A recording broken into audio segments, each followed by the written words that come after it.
Bonjour à tous. Nous avons vu hier quelques-uns des aspects dans l'éducation parentale, comme dans les relations éducatives et le milieu scolaire, qui peuvent être préjudiciables à une évolution saine et équilibrée de nos enfants. Il faudrait bien sûr approfondir cette réflexion. Mais mon projet dans ces brèves quotidiennes n'est que de souligner quelques points marquants et de vous faire réfléchir au cadre général et aux processus par lesquels l'enfant se construit, plutôt que d'entrer dans le détail. Vous n'aurez aucune difficulté si vous procédez à un examen attentif de ce qui se joue, pour comprendre les risques qu'il y aurait à ne pas compenser l'effet négatif pour nos enfants,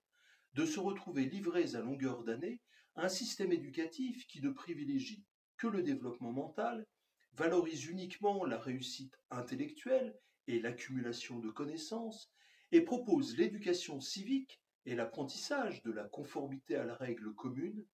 au détriment, par exemple, de l'éveil de la sensibilité, du développement des potentiels de chacun, de l'apprentissage de la bienveillance et de la gestion des émotions. Car il ne s'agit pas à l'école que de transmettre des savoirs nécessaires,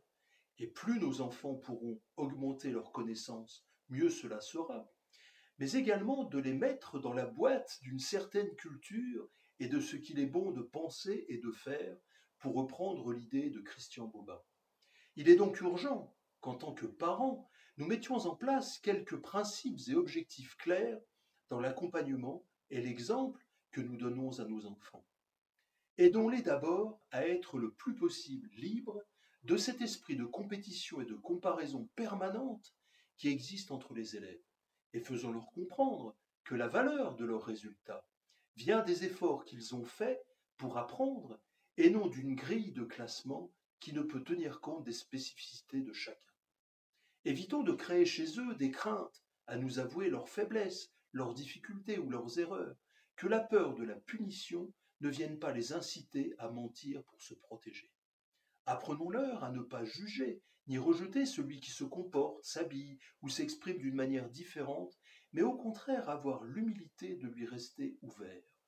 Apprenons-leur à pardonner les mauvaises paroles, les mauvais comportements, et à chercher toujours la bonne entente avec les autres. Répondons avec franchise à toutes leurs questions,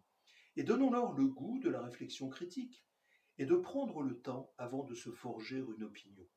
Pratiquons donc avec eux, et en famille, une manière d'être qui incite toujours à valoriser la vérité, la gentillesse, la conciliation et le goût du dépassement de soi et de l'effort.